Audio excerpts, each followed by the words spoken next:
understand that change is inevitable.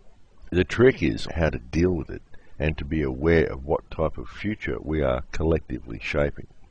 As I've often said, all of these unfolding events really do present us with a truly wonderful opportunity to cast aside our chains of division and to truly achieve our potential as human beings. Personally, folks, I feel that it is extremely important that we deal with this ridiculously corrupt monetary system. That is the first step. I mean, this system, it really is utterly ridiculous, and it truly is utterly corrupt. It is the head of the snake. It truly is the head of the snake, and I honestly believe that we need to deal with it before it crashes totally, and in crashing reduces everyone to paupers. It is very obvious that if we remain with the system we currently have and let the system simply run its natural course until it collapses under its own weight of insoluble debt, then an inevitable effect of such a crash will be the transfer of all wealth into the hands of the cartel of banksters who have puppeteered this whole situation. It'll just transfer everything into the hands of those who issue the money. And it's important that we don't allow that to simply happen by matter of course, folks. Attempting to address that issue and avoid such a thing occurring is actually why I had Mike Montagna as a guest on the show last week, folks. And I really do urge everyone to visit his websites, perfecteconomy.com and perfecteconomy.org, and research the economic model that Mike is presenting. Because this is the type of system that we need. We need to have this type of system in place. I mean, look, personally, I think that with a truly awakened humanity, we won't need money at all. We won't need any type of monetary system. But that may take a generation or two to accomplish. That's, of course, if we actually last that long, folks. But in the meantime, however, the mathematically perfected economy that's been presented to us by Mike Montagna is certainly preferable to what we currently have, which is simply a thinly disguised system of debt slavery. Bear in mind also when visiting Mike's sites that he is still in the process of creating the applications that will be used in the Global People's Initiative that is being undertaken, which will hopefully force our governments to convert to his economic model. So give him a few weeks to finish these applications and finish coding this software and to get things up and running. And be sure to check back with him. When he has completed it all and the site is fully functional and the software has been created, I do intend to have him back on the show to give us all an update. Also, and I'm not sure how this will sit with international audiences, but due to popular request, I will also soon be dedicating a show to helping people understand the Australian legal system and constitution. I appreciate that such a show may be a little irrelevant to American listeners and to other international listeners, but due to recent actions by Australian state governments, due to the lack of understanding many Australian citizens have for their constitution and for the rights the document actually grants them, none of which have ever been removed, by the way, and indeed none of which ever can be removed without the full consent of the Australian people. And as I said, also due to popular request, I feel that I have an obligation to my countrymen to help them better understand these issues and the power that is granted to them via our Constitution. Or maybe I should simply create a 30-minute YouTube film to deal with this situation. That might be a better idea, wouldn't it, folks? You think I should do that? I think that would be better rather than dedicating a whole radio show to it. So, okay, so I will make a YouTube clip to deal with that situation. So you can ignore everything that I just said about that show that I may be bringing you. I'll just make a YouTube clip instead. So that will be something that the patrons of the Crow House YouTube channel can look forward to, the people who visit the AOD Scarecrow YouTube channel. And I'll get that up there as soon as possible for you. The states really have been behaving very badly in my country, folks, and it's high time these matters were addressed. Australians really can be incredibly staunch people, folks, and will fight tooth and nail for the right cause once their blood is up. But unfortunately, until they are informed that a situation exists, and thus aroused into action, they can also be some of the most apathetic.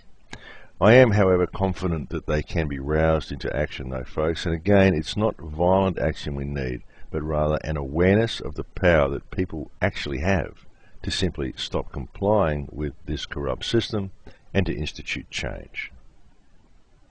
So that's about it for the political part of the show for this week anyway, folks, because there are a few other things I would very much like to talk to you about as well. But I touch on these political issues just to offer you a perspective.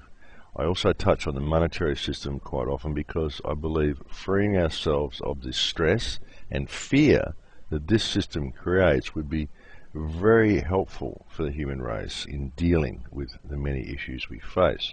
I believe that people can address these issues more from a state of heart if they are not kept in a state of constant stress due to financial worries that are brought about purely by this corrupt monetary system.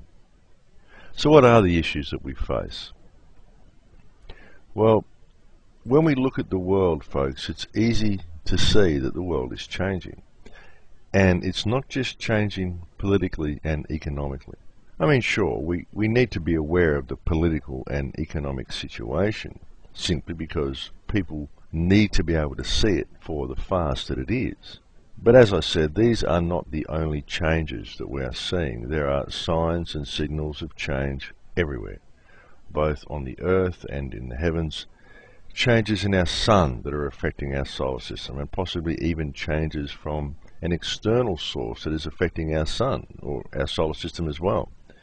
Changes to our earth and to all life that exists here, even what many may perceive as ancient prophecies being fulfilled. There is no doubt that we are right now at this point in history at a time of immense change. Change is indeed coming, my friends. It's inevitable.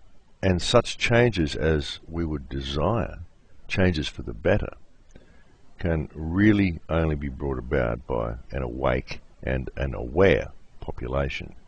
Personally, I think an awake and aware population is what is needed more than anything at this particular time in history.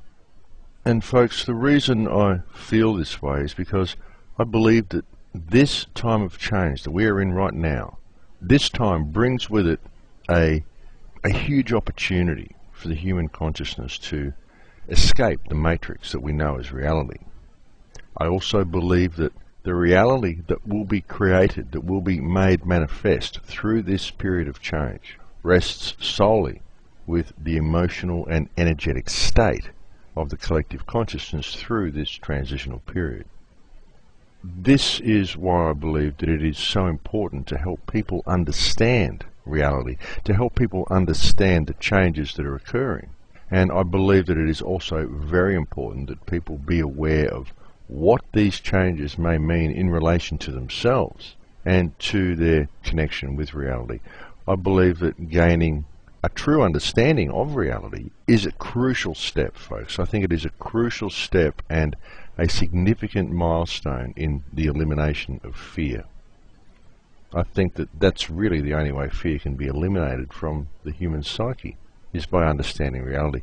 Actually, a couple of days ago I was invited to come and speak with some people in a Pal Talk chat room. The room was called the Wake Up Project. And the talk turned to unconditional love, and someone in the room commented that it is impossible for a person to be in a state of unconditional love. Now, I very much disagree with that statement, because I believe that obtaining a state of unconditional love is possible for everybody, and I believe that what prevents people from obtaining this state, it very much depends on what their perception and understanding of love actually is. Many people, I've found anyway, that many people, when they think of love, they think of what I tend to refer to as the television version of love.